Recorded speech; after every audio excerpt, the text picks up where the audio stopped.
Hi guys, welcome back. My name is wAFF and tonight we're going to be watching 30 minutes of the new Assassin's Creed Valhalla gameplay. Ubisoft have just released this tonight. It's a deep dive of the gameplay and it goes into all the details that I guess they're allowed to talk about and show at the moment, and I'm just really excited to see what the world looks like and of course the gameplay. To be fair, this is probably the most excited I've been for an Assassin's Creed game in ages.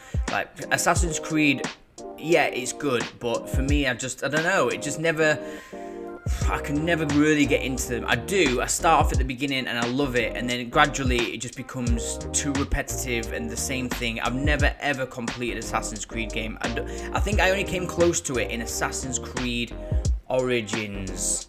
It might not be Origins, it might, see, I don't even know. It's the one where you're in Egypt. What's the name? Yeah, I got it right first time. It's Origins.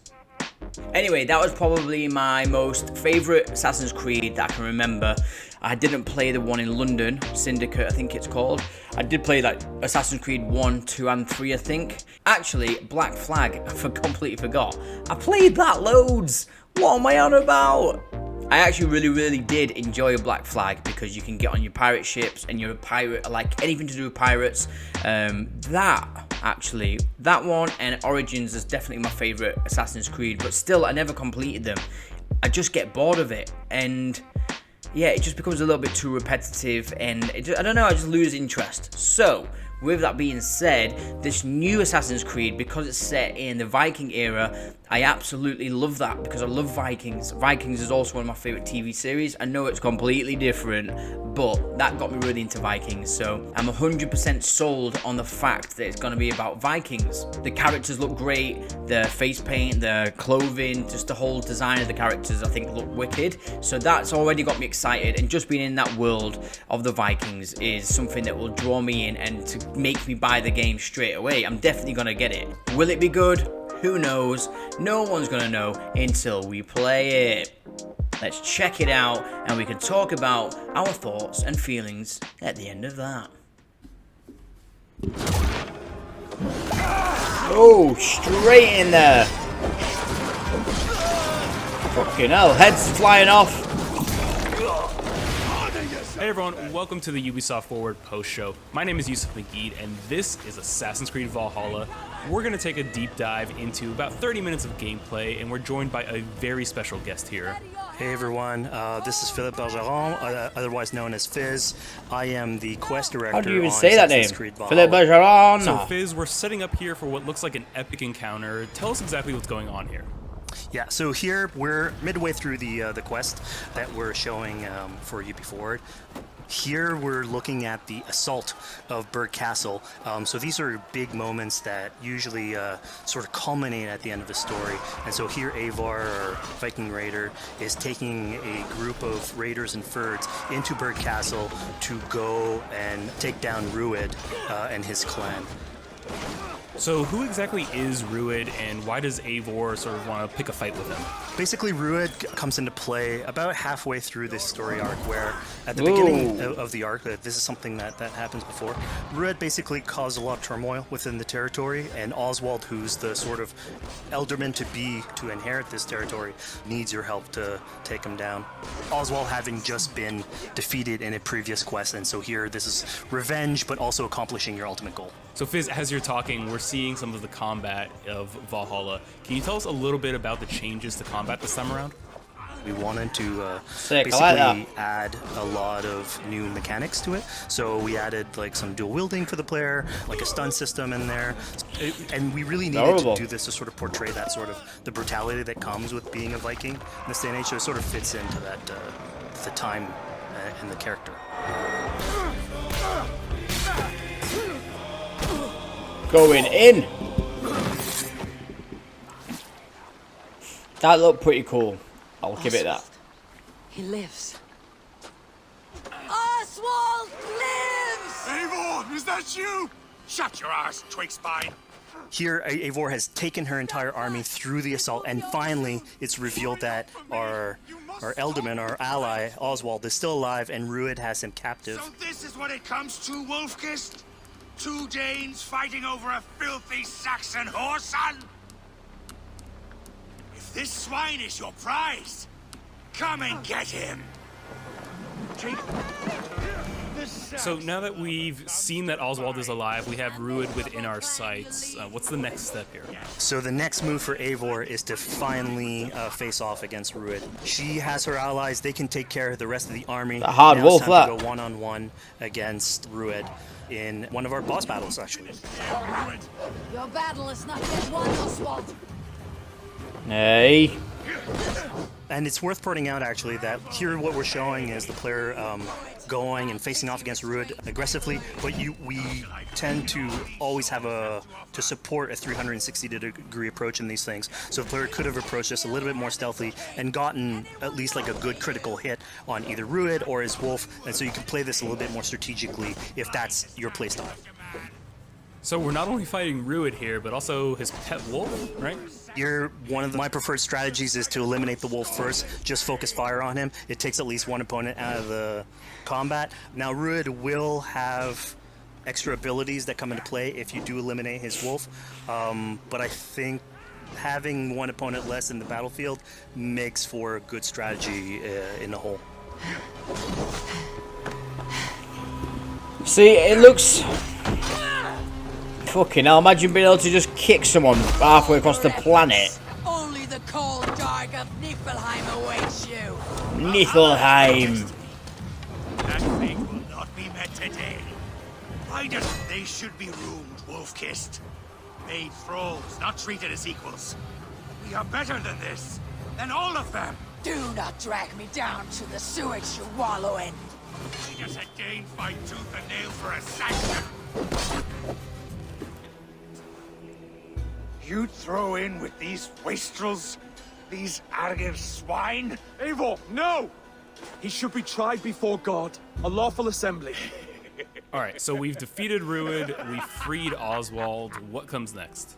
Oswald, in this case, prefers for Rued to be kept alive, and so you basically have to choose: are you going to go against his wishes or stay true to your nature? So we have this choice to make, but before we get into that, I want to rewind a little bit because we just did this big, grand assault, but Eivor couldn't have done it alone. She clearly had to recruit some folks along the way, get some troops, get some allies. So let's actually rewind and see how we went about first gathering those troops. Right, so when coming up to an assault, it's a game of numbers. Eivor can go into pretty much any location and be a stealthy Viking, eliminating some of the assets, which ultimately would be a strategy. You can do that, and you'll have some of the ingredients or of the assets there that will have been sabotaged, but you still need an army. So here what we're seeing is Eivor going around the countryside and raising what we call a fyrd, which is the men and the women of the territory who come up and fight in the name of a king. So here Eivor is going around and trying to convince people to fight in the name of Oswald to finally take down the oppressor that is Rued. Defending East Anglia. I like that. You. If you go around, you can build your own army. Let's pause it a second. I will actually just let this play out and speak at the end, but there's a lot of talking over it, so I thought I'd pause it quickly. I like the fact that you could go around and you can maybe select your own army and get people to come on and become in your army. I like that. It'd be interesting to see if certain people will turn it down depending on how you approach them and how you speak to them. That'd be quite cool. So then you have to really think about what you're going to say, choice of your dialogue, which will be interesting. And yeah, let's let it play again. Of a last cause. Yeah, so she's really using like the image and like the leadership that Oswald had, what he meant to the people in his name. She's going to recruit these people. Pretty words, Dane. But the men of Theovard have their own battles to fight. So we're told by this Reeve that there are troops, there are allies that he could add to our cause, but first we sort of need to do him a favor, is that right? Yeah, so obviously these people have been run down by Rued and the impact he's had on the territory, so I think a lot of these people have sort of lost hope. And so you need to show them that there is hope. And so here Eivor is basically helping them take back one of their prized locations by taking a couple men and raiding a nearby township, basically taking it back for the people and showing that there's a reason to continue fighting and then get them on your side.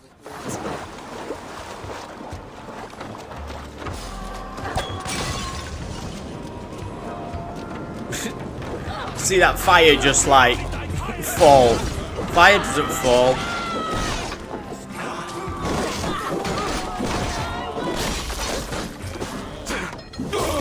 Oh, okay, now. That was good. When A4 does this, obviously you have access to a full suite of abilities. So again, the improvements that we've done to the fight system. You have some brutal axe throwing in there. You have archery or like range combat abilities in there as well. So really, again, like depending on what your playstyle is, you can customize your loadout and go in there how you wish.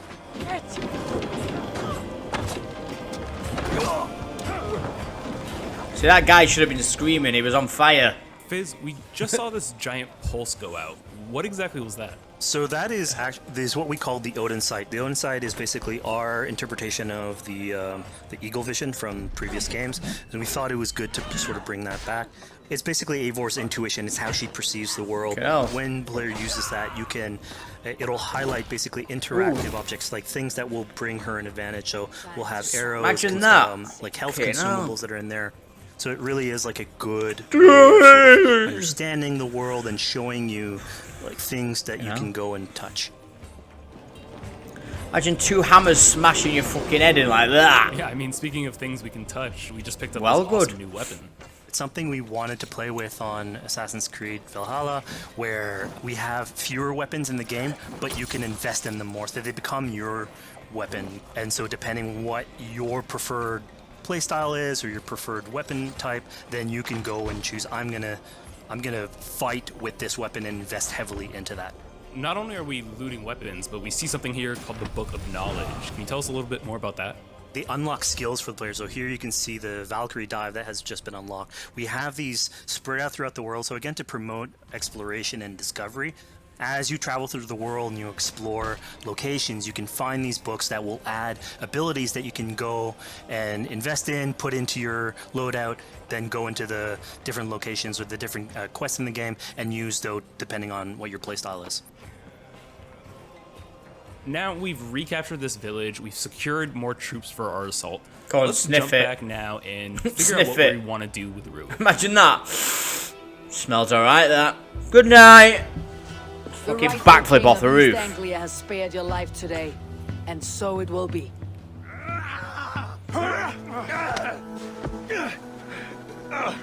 Sorry, mate, you lose. You lose.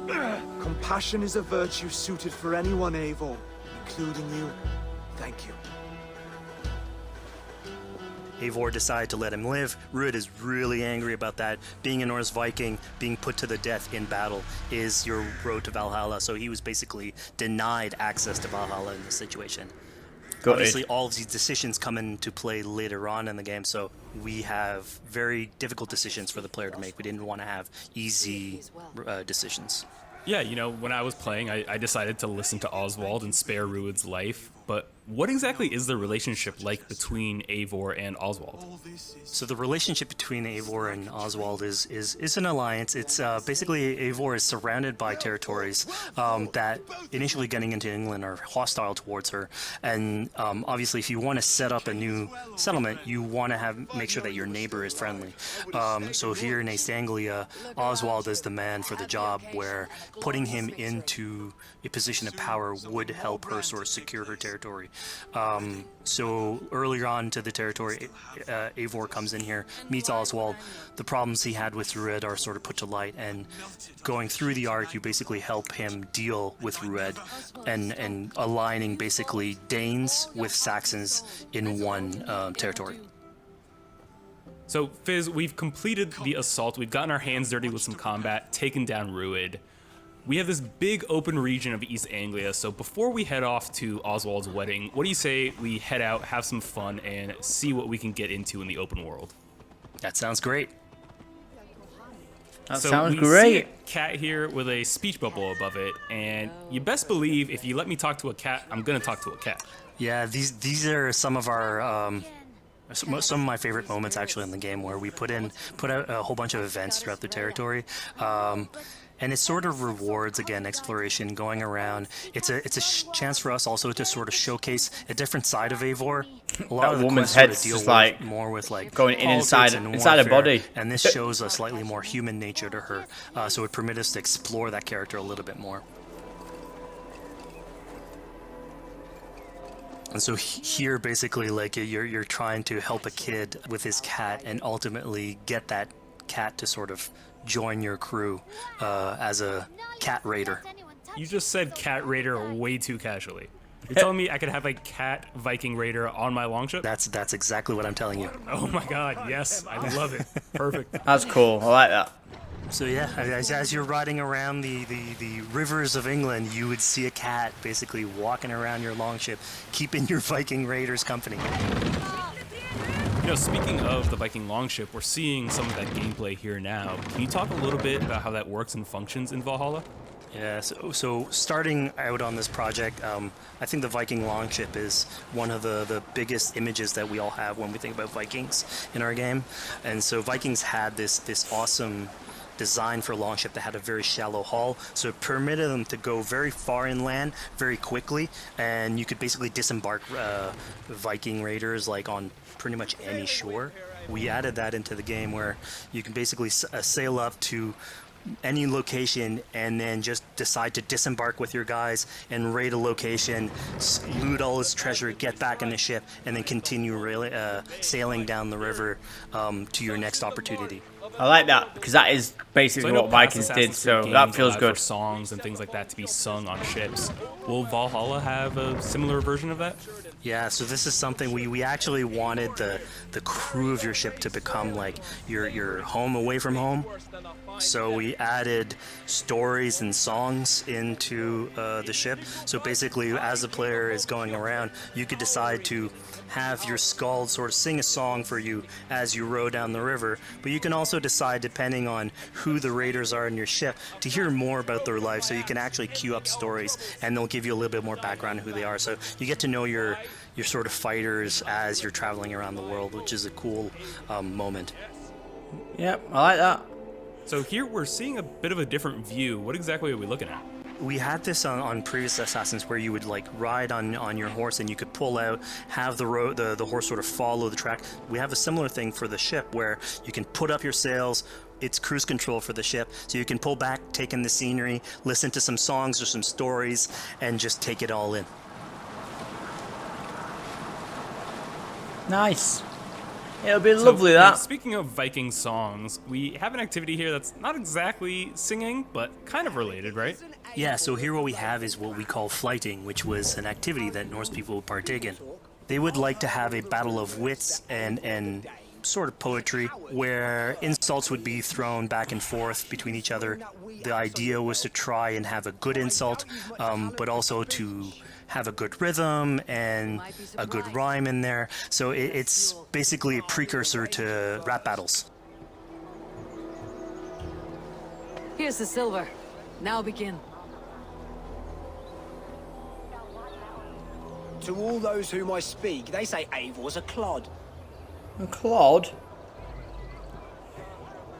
Then you're speaking to fools and their knowledge is flawed. Well, How exactly do you go about being successful in one of these? The trick behind a good flight was to choose the right insult, identifying the right cadence, and then trying to find what rhymed the best. I'm known for my might. interesting.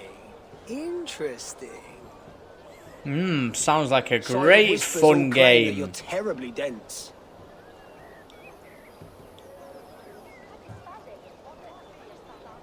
Then you've clearly misheard them. My wit is immense. Oh, you looked out with that one. Well, what a surprise. Eivor of the Raven clan is a true talent. I'm shocked. Don't believe everything you hear, unless it touches on my flighting. Then heed every word. Take the coin. So now that we've proven our sharp tongue and wit, I think it's time for I'm not bothered about doing that. Are you? a bit more relaxing activity. So we're fishing here. Yeah, that's it. So we gave Eivor a fishing line, so you can actually throw out a line and go catch some fish. This is used basically to to play into our new health loop where the player will lose health in the world, and it doesn't automatically regenerate like we would have in the past. So you actually have to go out and get some supplies. So you'll find mushrooms and some food that you can gather. But here, like you can also catch some fish and consume that to regain some health. We also will sometimes have it in certain quests. So it's a good way to sort of chill out on the side of the water and just again take it all in. Is that it going? It's not going night and day. Maybe I don't know. It's like So a this time is what we lapse call of clouds one of our moving or some offering shit. altars. Getting So the darker. idea is that you find these around the world and you make offerings to it. So it'll take like animal parts and stuff that you can find throughout the world. Here what you're seeing though is sort of like a fancy version of it, where as you do your offering you get interrupted by some kids that basically come and steal your stuff. So it's just a way for us to sort of showcase that like the systems and the activities in the world can sort of play in with some quests and some little events. So it's our way to sort of dress up these moments and make it all fit inside the whole experience. Yeah, this seemed like a really sort of unexpected turn for what I thought was going to be kind of a simple interaction. Yeah, and it's really what we were trying to do with these events is to give another dimension to Eivor, other than just, you know, the pure rar Viking or the politician. Because you can imagine at some point that will grow old if you're always telling that version of the character. So it lets us really go into the depth of who is Eivor, what motivates her, how she can interact with the world outside of warfare and politics. Your stealth needs work. We were close. And it also showcases like a different facet of the world at the same time. It's not only Eivor, so it just widens the breadth of the stories that we can tell. So who exactly are these two children? These are kids of East Anglia. They are going through tough times with whatever Rudid's been doing to the territory, and so they're just here trying to survive and basically exploit the people that are there to make offerings. It was kind of nice to see that Eivor wasn't really necessarily upset at them for stealing, and, you know, after you talk to them, you have the choice of helping them. You can, you know, give them food, give them some money, or, you know, maybe just say, hey, good luck, on your way. Yeah, and then this is something we also wanted to do a lot. Like, so here we're doing an event, we do it in quests as well, but we want to give a lot of this agency into players' hands so that they can sort of shape Eivor a little bit. Who she is, so it represents them a little bit more, and they can roleplay that a little bit better. And again, it just gives her like a little bit more humanity in these moments. Looks like Provide for small walkers. can't remember his name now. Shit, what's his name? Here, large It'll come walker. back. A necklace. Yes, it's a St. Martin seal. You're welcome here anytime, large walker. You're one of us now. Visit us, okay? I will. Take care now, small green walkers. Kratos' son from God of War. What's his name? So I think AC veterans Anyway, might him. recognize this here, but what exactly is Eivor chasing down? Yeah, so here you're seeing Eivor running down one of our tattoo images. So this is challenging the player on free run abilities, but also for fans of the series, sort of pulling at their heartstrings for some beloved features. Yeah, I remember that from So Black are we Flag. going to be able to tattoo Eivor? Yes, by collecting these tattoos, you actually bring them back to your settlement, and then you can customize different body parts, having different tattoos everywhere. So again, another form of expression, and it's sort of to represent that Viking culture. Yeah, the Black Flag used to chase One of my for favorite things when I was shanties. just out there exploring East Anglia was coming upon a house or a building and realizing that there was a chest inside, but that there was no easy way in. And in this case, I saw all the doors were barred, but I knew that because there was a chest in there, there must have been some way to get inside. So I went around the back and, you know, found a way in. Yeah, I'm I like glad that. you actually caught on to But that. the size You're of a pointing boat. at something that we wanted to Massive. work on a lot on Valhalla, where we wanted the exploration to make you feel smarter. So we played a lot with puzzle solving, so making sure that every house that you find sort of appeals to you, like it draws your attention, and then when you want to come and explore, it's not given to you. You still have to work for it a little bit. So it'll challenge you on your observation skills, logic, just trying to find how do I get into this. So we play a lot with level design, quest design to offer challenges to players, and you basically come out of it like with a better feeling for the exploration, but you also get to see more of a story behind these locations which we've crafted. So it gave us a little bit more time to sort of slow down the experience and tell a different version of a story.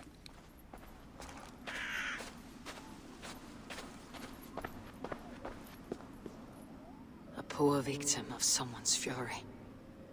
Yeah, I mean, speaking about exploration and just finding things out in the world, I was just wandering and came across this clearing and found this kind of morbid altar. Yeah, so this is one of our bigger events that we have scattered in the world. So as Eivor explores, she can find altars like this, and by interacting with them, here it's a trap that's been set by this character named Regan.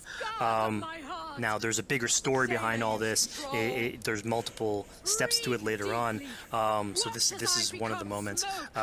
It permits us to go into a slightly more mystical realm and play with a boss fight that has more magical abilities, if we will. And basically have this awesome boss fight in the middle of the swamps. Oh shit. And so here the abilities that you see Reagan using are a little bit on the mystical side of things. What's happening is Eivor at the beginning in that trap is poisoned, and so she starts sort of hallucinating, seeing the world in a sort of different light and filter. And so that's sort of what lets us go into the realm of the weird. My rage, spirit of my father's rage, fill me!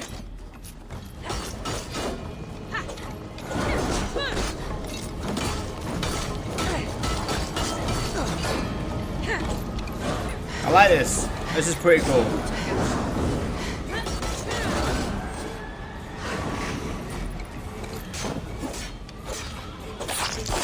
Oh. Dead. You know, still alive. After that. Enough, scraggly. Rest your demons. So we just saw here that Regan belongs to something called That the was Daughters good. of Miriam. Yeah, that's correct. By finding the other daughters, you'll get a little bit more backstory on who they are, so we don't want to spoil that too much. But it creates like a sort of greater story that is not on the main path in any way, but it is still very rich and adds to the lore of this world and actually plays into history. So we just had a really exciting, really intense boss battle. I think it's time for something a little bit more relaxing and calming now. Yeah, it's all about pacing yourself with the highs and the lows. So here we have a low chill moment of what we call building a cairn. So Eivor, as she explores the world, will find these sort of meditative areas where you have a pile of rocks that you could just stack on top of one another using physics. And I mean, yeah, the ultimate goal is to try and get the highest pile of rocks, but really it's about taking in the sights, relaxing, taking a step back, and just building something. Together we stack stones into cairns. These? Yes. Think of this as a test of mind and wit. Stack the cairns. That would actually be pretty fun when you eventually get it. I mean, It'll probably you can feel spend nice. as much time as you want building Got these it. things, making them as high as you want, as weird as you want. I'm sure like a lot of these stuff will end up on the internet, like people comparing structures. And the cool thing is that once you've built it and you decide to get out of it, it sort of stays there. And so that's yours, right? And until the moment where you come back and you want to build a new one, it's sort of cool that we were able to give that to players to express themselves. Yeah, At this point I like in the that. demo, we've explored East Anglia, we've met some children, we've broken into a house, we fought a boss, we built a cairn. I think now it's finally time to go and head off to Oswald's wedding. Yeah, so this is the moment it's all been building up to. By the moment you get into the territory, it's sort of like mentioned by Oswald that he's trying to get married with his Dane lady. And so as you go through the arc, that's sort of like the underlying thread. Really, it's about Rued creating turmoil in the territory and helping Oswald sort of get above that and show that he's a good leader. And so you finally, after going through all of that arc, finally get these two together, go through their wedding, and you're invited to attend the ceremony. And then all the activities and fun times that comes afterwards. Yeah, as much as we've seen the brutal side of England, it's nice to see, you know, the joyous side of it as well. Yeah, and it's something we really wanted to play on in Valhalla, where being a Viking is not only about being a raider or a warrior. I mean, there's revelry, there's feasting, there's partying that goes, and like if someone knows how to party, it's a Viking. And so here, this is one of our opportunities to sort of show what a sort of Viking gathering is. And what's cool here is it's a good alliance of Norse culture with Saxon culture, sort of smashing those two things together. Yeah, I like that you can get drunk. Yeah, I mean, what's a wedding without some drunk archery, right? Yeah, so like anything can happen in a Viking event, right? Eivor, yeah, here, just get drunk, shoot some arrows. Barely a challenge. Steady all, and ready yourself for the wedding race. The king and his bride against all. My king. What's happened? Oh shit. Who's this? So here we see the decision I made to spare Rued came back to bite us.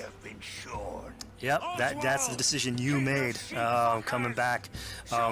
So as we said before, all of your decisions have consequences, and this is a big one. That's really cool.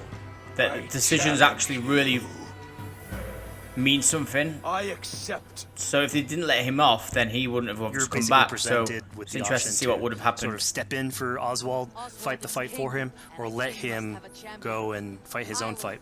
Yeah, you know, personally, I chose to fight myself because I thought Eivor is the type of person who likes to finish what she started. Plank by plank, and a dead king cannot keep his oaths.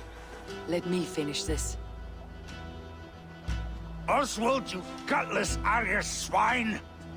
I'll slay the wolf-kissed, then hang you with your own tongue. How does this encounter with Rued differ from our previous fight with him? So at this point, you've eliminated his wolf, so it's just him. And so he's angry at this point, and so he will start using his big gun abilities, like, fairly earlier on in the fight. So it's way more vicious, way faster. There's less strategy. He goes literally swords blazing at you. And so this is a fight to the death. Oh.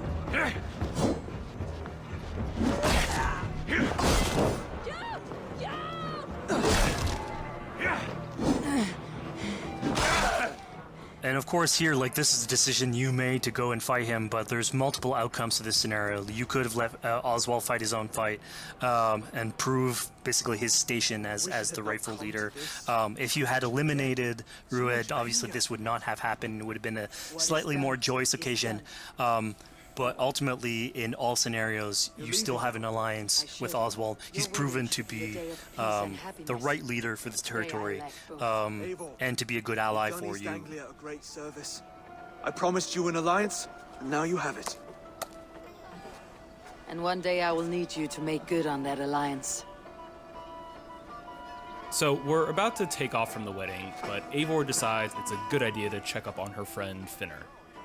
Yeah, so Finner is probably one of the more recurring characters in this arc. You get to meet him very early on. He's a very endearing character, sort of used to have a Viking life, sort of misses it, and going through all these adventures together is sort of like lights that fire back, and so he's willing to join you in your raiders. So he's one of many raiders that you'll encounter in the game, and you can sort of recruit, bring back home, and then have them sort of join you on your adventures on Longship. He can tell you these stories that we're telling you about. You get to know a little bit more about him. So again, it's a fun way to sort of discover more about these characters that you meet and bring them along for adventures. Together. I'll gather my things. Well, folks, we've come to the end of our Assassin's Creed Valhalla playthrough. Fizz, thank you so much for joining us. When and where can people play it? Assassin's Creed Valhalla will be out on Xbox Series X and PlayStation 5 and is coming to Xbox One, PlayStation 4, PC, and Stadia on November 17th. So my initial feelings and thoughts are that it just looks like every other Assassin's Creed game. And I know that that probably is a really good thing to some people who are watching this. If you really like how Assassin's Creed plays out and their format of the games, then I guess you're going to love the fact that there's now a new game. It's set in the Viking era, exactly the same as all the other games. Just how the gameplay is and how it is Assassin's Creed, of course, but it just looks like every other Assassin's Creed that I've seen and played.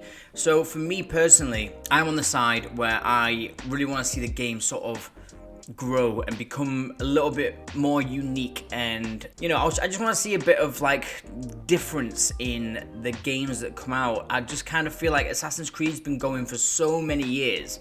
It feels like it's been going for like 10 years. I really can't remember when it first came out, but it's been fucking ages, let's put it that way.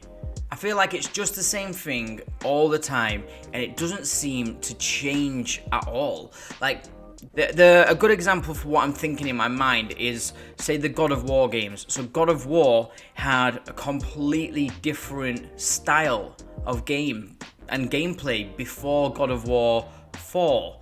And I've played some of the first God of War games and I enjoyed them, but they weren't my type of game. I never really was into the games where the camera's kind of placed on a high angle. I can't remember the name of that style of game making, but it's something I just was never into. But when they brought out God of War 4, that before it even came out, I was like so excited because I could feel that they've really just gone, right, let's take this to another level now. People know what our games are like. We've got the fan base. People love it. Now let's properly go in and make a sick game that's different to all the other games, and it stands out and it's unique. And I was blown away by it, even though I wasn't a massive God of War fan before the God of War 4. But I could really appreciate and I could see the actual effort and time it would have taken to create this whole new version of their own game, and it blew me away. The game is still my favorite game. I absolutely love it. Well, it's one of them. There's a few more, but this is what I would like to see from the Assassin's Creed games, is to kind of, it doesn't need to change that much, but I just feel like it's just gonna be the same thing as it's always been. I don't know, maybe I'm just someone who just doesn't like Assassin's Creed as much as other people. I just think it's a little bit repetitive, and I've seen it all before for pretty much 10 years. So the graphics that I've seen on this gameplay is, it doesn't blow me away. They look okay, they look fine, but you'd also think that since the last game, the Assassin's Creed where they were in Greece, I don't remember the name, but that game, maybe that was 2 years ago, and it feels like these look like the same graphics as then, and you would think that the graphics would have, progressed quite a bit since then. I mean, a lot of the games, I think what it is actually, a lot of games that are coming out at the moment are just blowing my face off with how good they are. The Last of Us 2, whatever you think of it, I loved it, but the graphics, just blew me away, and ever since then, playing anything else has just not looked that good, and maybe that's why. Maybe my eyes are just for The Last of Us 2. Maybe I've just got used to seeing really amazing graphics that this doesn't stand out to me and be like, whoa, this looks amazing, it looks so good. But it's fine, it's okay. And that's kind of all I could say about the graphics. They just look alright. I know that this is early stages of the game, and what we've seen isn't the actual final footage or gameplay, so I know that it will change and maybe the graphics will get better. Some of the facial animations and stuff, just like, they didn't look that good. You would think that it would look better, basically. I think it would have looked better, but that's just my thoughts, alright? What I actually loved was the fact that you can get your Viking boat and you can sail around wherever, and whilst you're sailing, first thing, I really like the fact that you can hear the stories of the different guys that's in your ship, who are in your army. You can get to know them better. They'll tell you stories, you sing songs. I know I did actually really like that in Assassin's Creed Black Flag, when you would get the shanties and the whole ship would sing shanties, and I liked that it made the actual traveling on water really fun and entertaining, and me personally, I really liked it. So I like the fact that they've kind of brought that idea back. They also, before we go back into the boat, just whilst I remember, I love the fact that you now can jump around on the rooftops to chase the floating paper where it has like the songs on, or In this case, it's her tattoos, and I really used to like that. So in Black Flag, they actually let you do the same thing. You could jump around all the rooftops, and you could find these different floating pieces of paper, which would have the shanties on, which are songs for those of you who don't know what a shanty is. I didn't know really, but now I do. Anyway, back to the boat. So I really like the fact that you can sail with your men, and at any point you can just get your boat to pull over. You can all get off your boat and you can all go and invade different parts of the land, which is great because that's what the Vikings were known for. And I really like the fact that they've included that into the games, because it will actually make you feel like you're a Viking doing that, because that's what we know they did. So going to the combat actually looks pretty good. I didn't actually think it would look as good as it does, just because the previous Assassin's Creeds, I've never really liked the combat that much. It is actually good, but only for the first few hours of the game, and then it feels like it just becomes the same for like the last 3/4 of the game, and it just feels like it's just the same thing over and over and over again. And I don't know, I just sometimes get a little bit bored of that. When it's such a huge game, it's a long game, and there's a lot of fighting constantly. If you're constantly just doing the same moves, I don't know, it just loses that thrill and that excitement of fighting somebody. So yeah, this game still looks like it's like that, but I like the fact they've had a lot more like cinematic moments in the fighting. Like, you know, you'll jump in the air and throw both your axes, but the camera will zoom in that moment. It'll make you feel like you're in a cinematic moment with them, and yeah, I just like that. It makes me feel like I don't know, it just adds something to it. I don't know what the right word is for that, but I really like it when you're fighting and the camera goes close in and it's like a cinematic, but no. I hope that explains something. So here it actually does look like there's a lot more detailed fighting mechanics, and I really like the fact that it's gory. I just have something for gore. If a game's meant to be violent but it has no gore in it, it just does my head in, because I'm just like, well, if you've just shoved a sword through that guy's face, there should be blood coming out. But sometimes with the Assassin's Creed games, I've never really felt it had much of that, which is fine. It's not a game that's only for adults. You know, kids are going to be playing this as well. But this one seems like they've actually gone a bit further with that, and like the heads getting chopped off.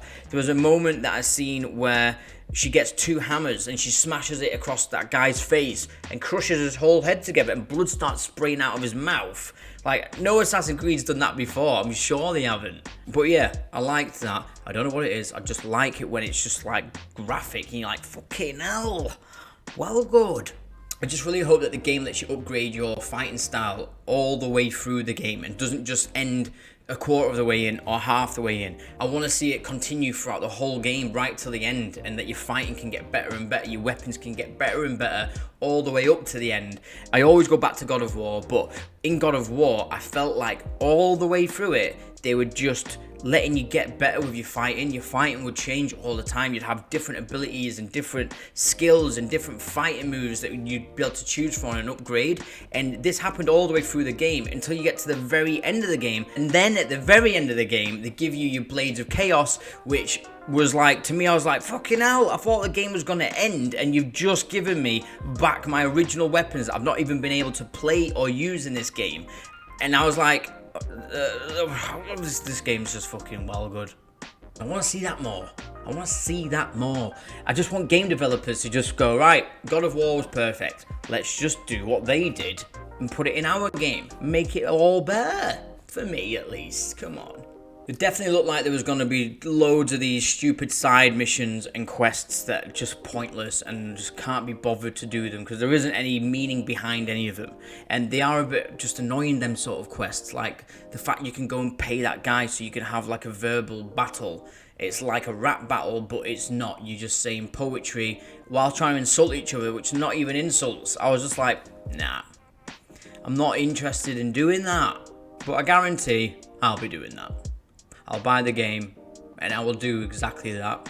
What I do think is going to be really good in this game is the large-scale battles. Going into big battles with your army, going around the towns and recruiting different soldiers to join your army and going invading lands and invading castles or whatever. I actually think that that is going to be what makes this game amazing. We've seen everything else in Assassin's Creed. So far, I don't think we've seen as much of a war sort of scenario as this. I know that in the Greece one they did kind of have that, like the Roman Spartans. I never played it though, so maybe I'm wrong, maybe I'm wrong. I accept I might be wrong. This is the biggest war scene that I've seen in the Assassin's Creed games so far, and that is what's going to sell the game to me.